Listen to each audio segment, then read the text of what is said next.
Mostert, the lone setback. 1st and 10, back to throw. Teddy Bridgewater dumps one over the middle. It is scooped up loose, and John Franklin Myers picks it up and rolls into the end zone. Flag down in the end zone. They might get him for intentional grounding. Offense, number 5. That'd be a safety. That foul occurred in the end zone. The result of the play is a safety. So the Jets score on defense and take a 2-0 lead as the blitz gets to Bridgewater, who grounded the ball from the end zone.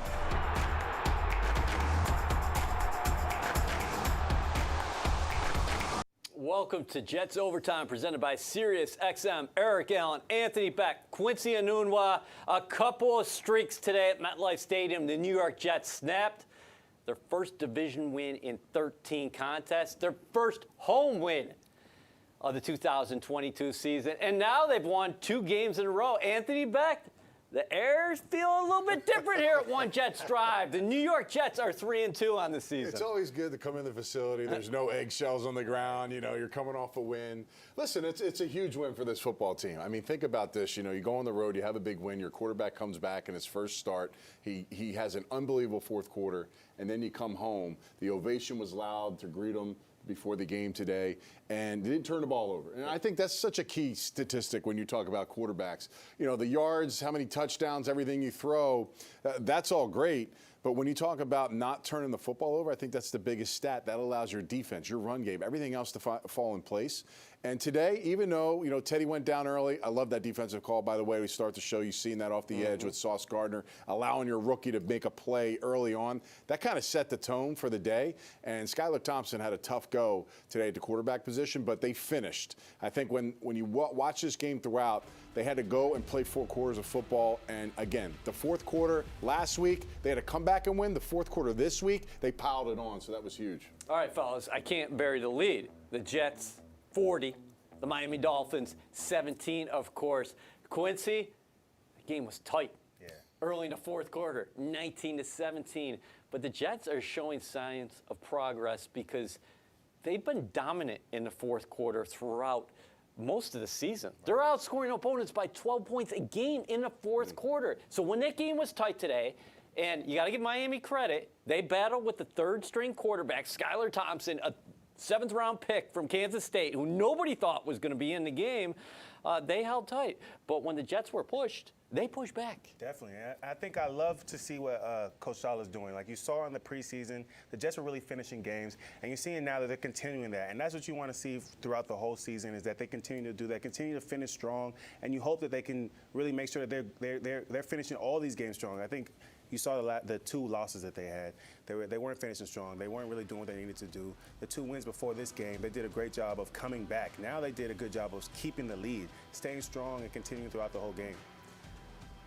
Last week, Anthony, C.J. Mosley said Ahmad Gardner earned the nickname Sauce. I think we all should be saying that. He comes up with a safety today, then his first career interception. The Jets last season had 7 interceptions in 17 games. We talked about this, fellas, on the pregame show. Pregame Central, presented by Bud Light. You got to check it out every week, 2 hours before kickoff. You're watching Jets Overtime, presented by SiriusXM right now. His interception was the Jets' 7th interception in 5 games now. Yeah, it's impressive. I mean, we talked about this revamped DB room, right? I mean, we knew that they were going to be an incredible group. Just a matter of them getting their feet wet. You know, LaMarcus Joyner is back. You had Sauce and Reed, and again, it's special. And then you had Jordan Whitehead to cap it off. He was all over the field today as well. You know, they're playing well together. You know, remember a couple weeks ago we were talking about communication. Well, guess what? It got changed around real quick in a couple weeks. So it's impressive. They're only going to get better. I know today some defensive pass interferences were probably, you know, kind of ticky-tack on what you were seeing, but they're getting their head around. They're trying to do it right. And, you know, I think this group is only going to get better. Yeah, there's no doubt about that. Q, here are the numbers for that dynamic pass receiving tandem of the Miami Dolphins. Tyreek Hill had 7 catches, but he only had 47 yards receiving. That's 6.7 yards a pop. Jalen Waddle, 3 catches today, 23 yards. So the Jets did take advantage of a rookie quarterback forced into action. But again, DJ Reed, Sauce Gardner, they're a very good cornerback pair. Man, they got a great tandem back there. And you saw Sauce in the beginning. He knocked out the quarterback. Did a great job of getting that close to sack, that created the safety. Then you saw DJ Reed. I mean, he had a one-handed catch that was insane. They didn't count it, but man, these guys are so talented. And you saw how they took out Tyreek Hill. You saw how they took out Jalen Waddle.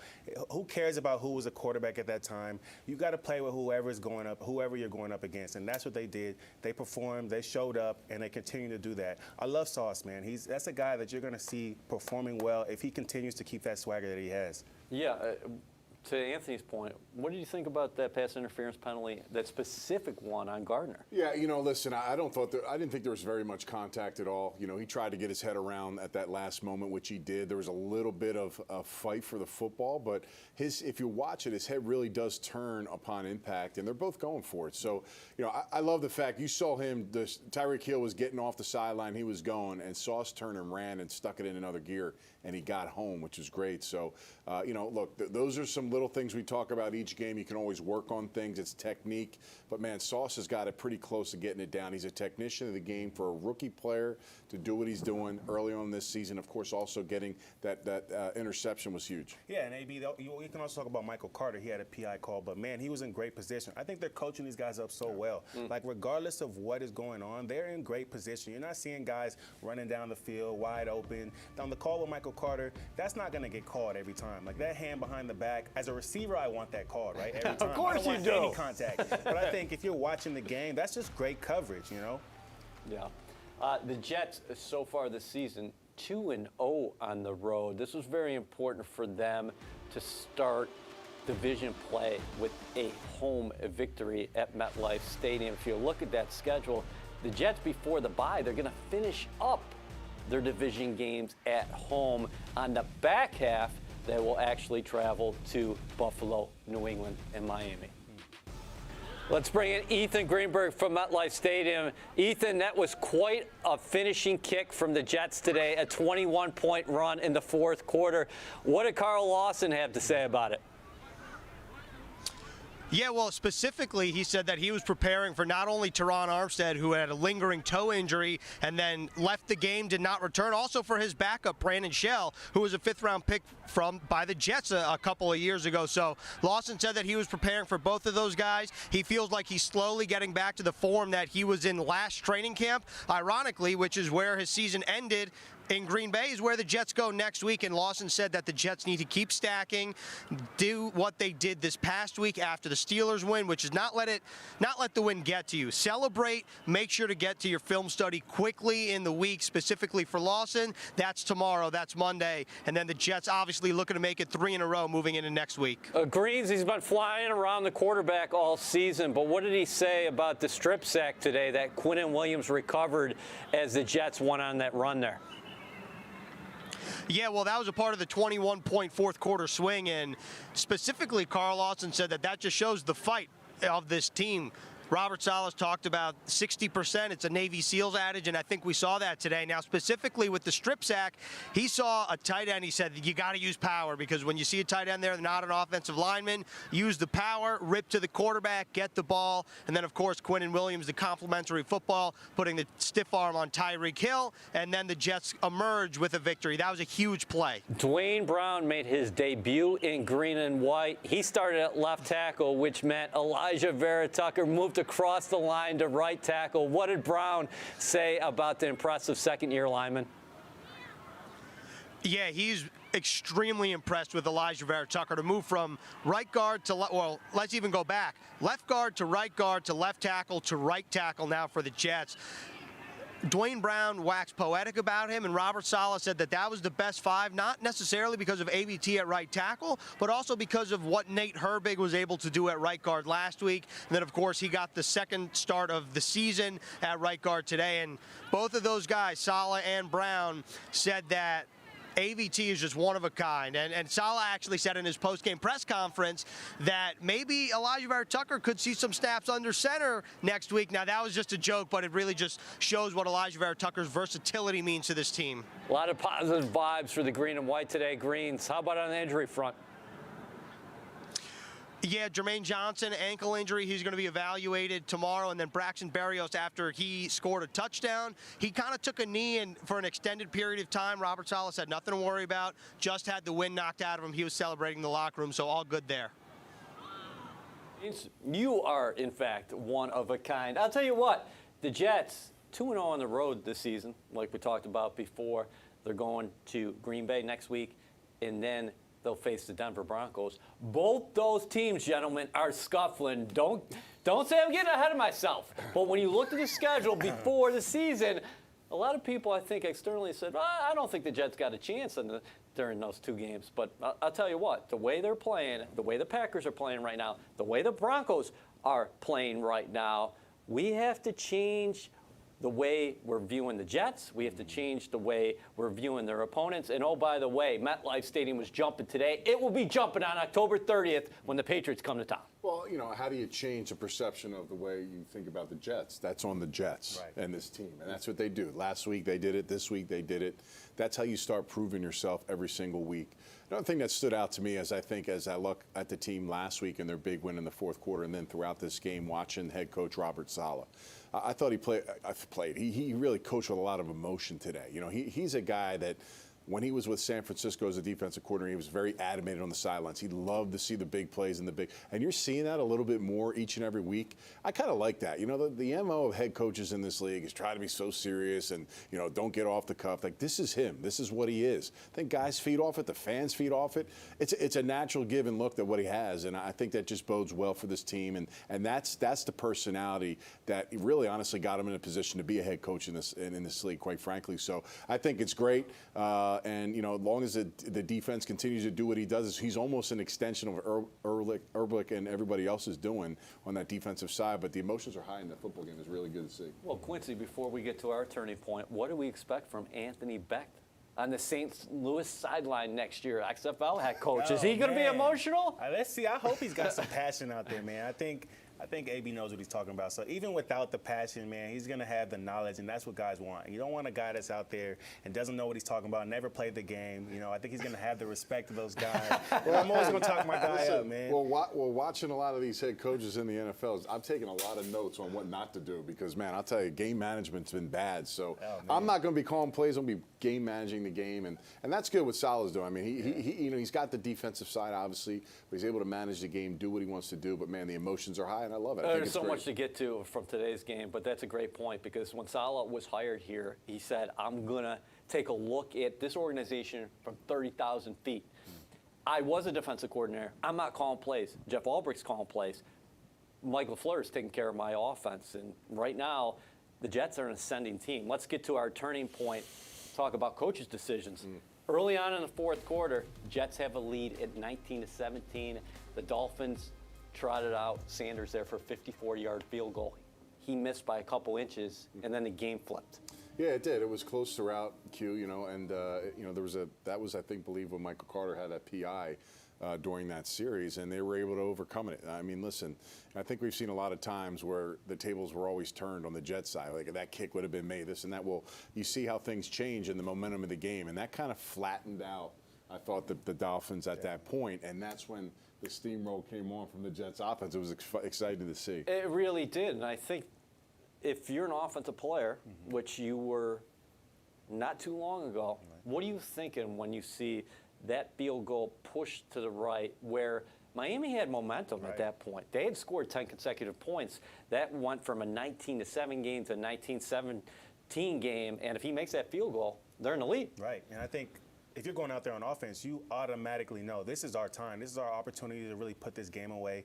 That I think even if you think about it on the defensive side, those guys are probably thinking, all right, this field goal's going in. We're going to get a chance to rest while the kickoff team goes out there, and we're going to go out there and shut down the Jets. And that automatically flipped, right? Now they got to go out there, hurry up and defend, and make sure that they stop the touchdown. They weren't able to do that because the Jets had that momentum. They had that fire behind them. They had their coach that has that passion and they knew, okay, this is our time to really put this game away. So that was the turning point. That leads right into the drive of the game. Zach Wilson and company come on the field. Anthony, they march 7 plays, 56 yards, and they take off 3:23 off the game clock. Key plays on that possession, Zach Wilson goes to Corey Davis for 21 yards, and then Breece Hall's second reception of the day also goes for 21 yards. That set up Michael Carter's second rush touchdown of the day, and the Jets have a 2-score lead. That was a great catch by Breece Hall on that one. Just kind of throw it in front, spun his body around. You know, he's come a long way in just early in the season when we're like, oh, the rookie. He is a legit dude. You know, just like I talked about Garrett Wilson being a WR1. Well, this is an RB1, right? This is what you got 2 guys in the rookie class. You got your DB. It's special. It's fun to watch. Jets fans deserve this. I mean, quite frankly, this organization deserves this. I mean, you know, finally you get some players, you know, Joe Douglas and his staff just, you know, lining things up the last 2 years, stacking up those draft picks and being concise and consistent on what they wanted. Every one of these players is contributing. You know, even Carter on offense, you know, everybody thinks, oh, you know, Brees, but, you know, it's a 1-2 punch, man. I love the 2-back set in the backfield. That's 2 weapons, man. What are you going to do? And then you got receivers out there. You put strain and stress on the defenses you play, good things will happen on offense, and you're starting to see that a little bit with a quarterback who hasn't lost this season. Well, 2-0. yeah, 2-0, that's right. The other thing that we should mention here is the offensive balance. Today, the Jets' run-pass ratio, notice how I said run, then pass, 33 carries, 5 rush touchdowns, just 21 pass attempts for Zach Wilson, Q. Yeah, that's great. And I want to go back to one point right here was that this draft class, I mean, they did a great job with these guys. You know, you got Brees contributing, you got Sauce contributing, you got Garrett Wilson, and it's not that, you know, they don't always have to contribute at the same time. They do a good job of, okay, this is my game, and you're always going to see them making plays when they need to be made. Even Garrett Wilson had a great route today with a great first down. I mean, I love to see that. I'm excited to see what these guys are going to do going forward. You know, it's just good to see. I don't want to get into hyperbole, you know, greatest draft class, all those different things, but those guys are really doing what they need to do. You know? No doubt. Hey, a lot of praise should be going to Joe Douglas and company for what the Jets have not only scored in the 2022 draft, but the 2021 draft class. You talk about Michael Carter, 2 rush touchdowns again today. Quite a white 1-2 punch in the backfield with Brees Hall. But on the other side of the ball, how about Sauce Gardner all over the place? And Caroline talked to him after the game. Here with cornerback Sauce Gardner. Sauce, you set the tone right from the start today with that safety. What did you see on that play? Man, I seen the quarterback, he faked the handoff, but he had a wide angle. So it's either he had to hand the ball off or it was going to be like a boot or something like that. So, you know, I seen it, the ball was still in his hand, so I went and took my shot. I know you were just joking earlier, Brees Hall taking your Rookie of the Week play away from you because you got your first career interception. How did that play happen? Man, you know, I had to trust my technique. You know, we studied that play a lot throughout the week, and it finally presented itself. So I just came on my break. The ball was there, thanks to JFM. You know, he put pressure on the quarterback. You know, that caused the quarterback to throw the ball like that, and I made a play. I know the secondary had a tall order to rise to the occasion against Tyreek Hill and Jalen Waddle. How would you assess that performance? Yeah, we had a pretty good performance, you know, but that still don't discredit those 2 guys. They great receivers, man. They extremely fast. But I feel like we stepped up to the challenge. You know, we had a good game. Awesome. Thanks for the time, Sauce. No problem. Thank you. You are watching Jets Overtime presented by SiriusXM. The New York Jets take down the Miami Dolphins by a 40-17 count today at MetLife Stadium. Only one Jets running back in the history of the franchise has rushed for 100 yards in the game and also had 100 yards receiving in the game. That was Johnny Hector. Brees Hall threatened to do that today. What an effort from the rookie running back. So this week, the Jets did a good job. They knew that the Miami Dolphins play a lot of man. So we're going to see here, they had 2 man beaters. On this first play, I love this play because you get the back out of the backfield and you make sure you got your smart veteran receiver to make a play. But also, what I love about it is they motion their tight end. And one big thing about motioning the tight end, you get to see if it's man or zone. We got a guy right here trailing him, so we know right off the bat, it's a man play. But it's a great man play because it confuses the Dolphins. They try to do too much. And we talk with the Jets, we always talk about communicating. So now that this guy motioned over here, he's got to make sure he communicates with that guy over there. But unfortunately, they don't do that for themselves. So here you'll see Uzomah goes across the field. This guy usually follows him, but on this play, he chooses not to. Let me ask you something real quick. Let's do it. The formation with the running backs, does that make a linebacker's eyes automatically look in the backfield? Definitely, especially with the play action down here. You see this play action, that's a big one. The linebackers get sucked up. They're looking in the backfield, so that's another reason why you're going to see This guy right here is supposed to have Brees, but his eyes are in the backfield. Oh, wrong guy. Excuse me. This guy right here should have Brees, but he chooses to look in the backfield and loses him. So we're going to see Brees coming up the sideline here. It's a great play, and look at him. He doesn't know where he's looking. His eyes are this way, and Brees is right here. Up the sideline, our quarterback finds him. Big play down the sideline. You get to see his ball carrier vision, make some plays, make some guys miss. It's a great play by the Jets. So let's get back to the start of the play. You talking about the veteran receiver. Yes. Clearing it out. Let's look at Corey Davis. Let's do it. So this is another great play. You got to have a smart guy down here to know exactly what he's supposed to do. A lot of times you'll see a guy running, and he's running like a chicken with his head cut off. But Corey knows exactly what he needs to do. He sees this guy coming across right here. He knows, okay, I got to make sure I at least affect this guy. That's the biggest thing on this play is affect this guy. So there's a good job getting in his way. And we're going to see actually on this next play that it's a similar play. It's another big play. All right.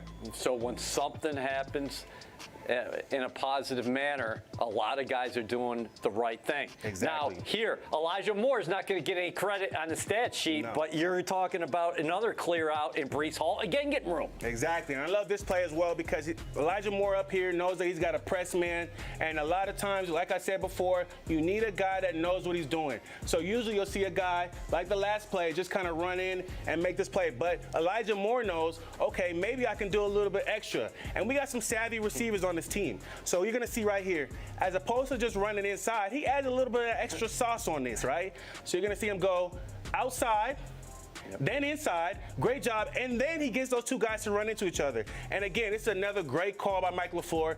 It's a defense that runs a lot of man. He's giving his quarterback an opportunity to just make an easy, quick read and get a first down. Yeah, great stuff. Great play. Again, Brees Hall with the ball carrier vision. Almost gets a touchdown. Yeah, good finish from Brees Hall. Today, 100 yards rushing, 100 yards receiving, 97 yards on 2 receptions. Carolina Hendershot talked to him after the game. Here with running back Brees Hall. Brees, you got to the goal line a bunch today, but you finally got that touchdown in the fourth quarter. What did you see on that play? Really, it was a toss crack play, and just I wanted to get downhill and not reach the ball across the end zone again. So my O-line, they played great today. Our receivers blocked great, and me and MC, we just did our thing. You know, the coaches put us in a great position to win, and that's what we did. Awesome. Thanks for the time, Brees. No problem. Thank you. All right, good stuff from MetLife Stadium. Brees Hall. Is he going to keep the belt this week? Pepsi Zero Sugar Rookie of the Week last week, and he follows that up with a performance where he is 100 yards receiving, 97 yards rushing. He gets in the end zone. But Sauce Gardner's going to have a say in it because he comes up with a safety and an interception. Is it overall or offense and a defense? It's overall, I believe. I bet you they do a duel. I think there should be 2 belts here at one Jets drive. There's no question. I mean, no one's going to have a better day overall. Forget rookies and Brees did today, so he's definitely going to get it. I mean, it's just a matter of, do they want to give 2 to the Jets? Yeah. Jets Twitter is pretty strong, so who knows? They might vote so much that we might have to give 2 belts. It's something else, and Ethan gave us the injury update on Jermaine Johnson, but this rookie class is really from top to bottom. Max Mitchell, he started the first 3 games of the season, unfortunately, going out last week. And the Jets continue to juggle along that offensive line, but if you really look at these picks, hit on everybody. Yeah, I mean, it's an incredible job. Ball players, all of them. They're all contributing.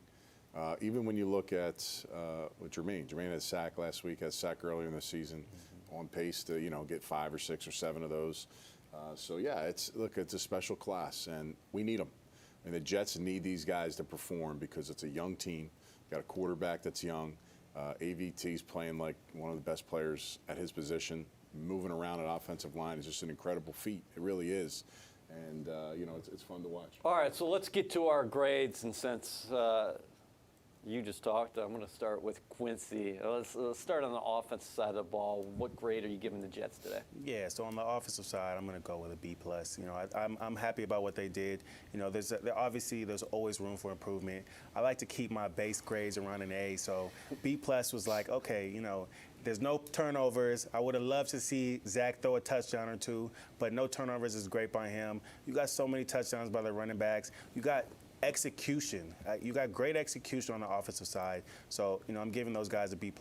Then on the defensive side, there was way too many penalties, right? So, again, like I said, I start with an A. I'm the good grader here. So I'm giving those guys a B. I won't drop down too far. It's a win. They only gave up 17 points compared to the Miami Dolphins defense giving up 40 points. So I like to do a little bit of compare and contrast right there. So that helped their grade. And then special teams is an A. I'm going to keep like I said, baseline is A. Special teams didn't do anything too bad. They had some great punts inside of 20, and that's what I like to see. Anthony, baseline is an A for Q. I don't think that's where you start. Well, for offensive defense, that's where I'm going to start. But offensively, I got to turn over here. Oh, yeah, it's a B, right? So I thought it was good balance today. No turnovers by Zach was critical in this football game. And, the run game was spectacular. 5 rushing touchdowns. And it was a kind of a bit of a step back in the receiving game. Didn't have to do it as much, but it was clean, it was good, and it was good enough to get a B. And I think you can only have more improvement because we've seen better days in the passing game in some other areas. So from a defensive standpoint, I'll go B-. You mentioned the penalties. Mostert came in, and when the third-string quarterback comes in, you know what's going to happen. They're going to try to run the ball because they're worried about this guy. You know it's there. You got to stop it. Mostert's a good back. He really is. He should get probably more action for this football team, and he probably will, depending on when Teddy comes back. But from that standpoint, those PIs and shutting down the run is going to be a factor. They kept this game close, though, and the offense was able to turn it on. And special teams, you get an A, man. Do your job. We don't talk about you. Kicker, make your kicks. Good return game today by Berrios. You get an A right off the jump. So a good start. A's and B's are good. Now, everybody wants A's, everything. Oh, why didn't we get an A? B's are good grades, too, right? B is a good grade. C plus gets you a degree. Yep. I'm just letting you know. So that's just what degrees. Right, don't just think A's are, I didn't get an A. It's okay. There's a West Virginia alum up here. Here we go. Hey, it's the Harvard of the Mid-Atlantic. Now, come on, let's go. All right, I'm going B+ for the offense. 5 rush touchdowns. I mentioned the run-pass ratio before that got out of whack when the Jets were trailing early in the season. Mike LaFleur kind of dictated things on his terms today. The other thing that stood out for me offensively, 5 of 6 in the red zone. 6 trips inside the 20, 5 touchdowns. Love that. Defensively, I'll give them a B. I liked what I saw out of Sauce Gardner, DJ Reed. They contained the guys on the outside. They set the tone today at MetLife Stadium, starting with the safety from Sauce. He comes up with the takeaway. The one thing that I think they'll want to shore up is the rush yards on the ground. Miami finished with 137 yards on the ground, and they were able to do that despite having a third-string quarterback in there. But overall, it was a very sound effort there. And then special teams, A-. Braden Mann and company down the Dolphins inside the 10-yard line early on in the first quarter there. Brandon Echols, he doesn't get a ton of love. We should talk about him more for what he does on special teams because he's pairing up with Justin Hardy on the outside. The Jets have one of the best special teams units in the National Football League. You guys were a little soft on your A- there. You couldn't get an A, are you guys? You talk about me being a tough grader. You guys gave A- to the special teams, and we didn't even have to talk about them today. So. Well, I'm just saying, Brand Boyer probably thinks that. I'm your guy, Brand. Maybe. And I'm sure Berrios would say this too, despite him getting into the end zone offensively. I'm sure he's looking for that long one, 50-yard plus. It'll come. They have great expectations here.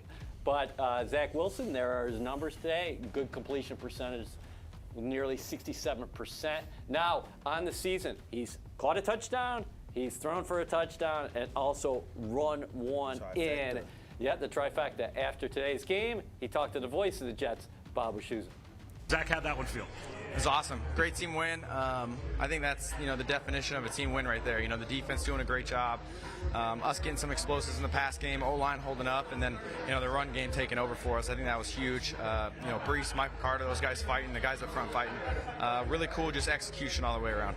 Final score, probably not as indicative of how close that game was for a long time. A really physical game, especially in the trenches. How about your offensive line having, again, to patchwork it together?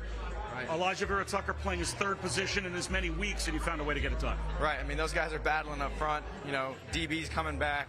Herbie stepping up for a second game, and then like you said, we got ABT over there at right, and so the mix matching and those guys are just balling. They're coming in, they're holding up, they're doing what they can, and we're going with that. We're going with those guys. I mean, those guys, we only can go as far as they can go. You know what I mean? So excited for them, excited for what they brought, the energy.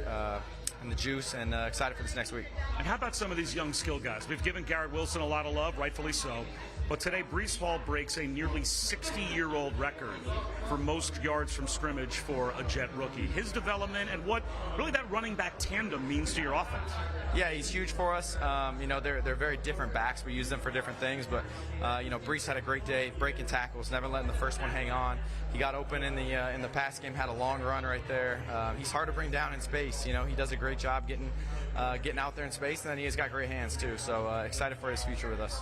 Final question about that excitement. You can sense it in this locker room. It's been a long time since this franchise was relevant as the season moved on. Now you're above 500 over a month into the season. Just what's the vibe with this team, with your offense, but with the group overall?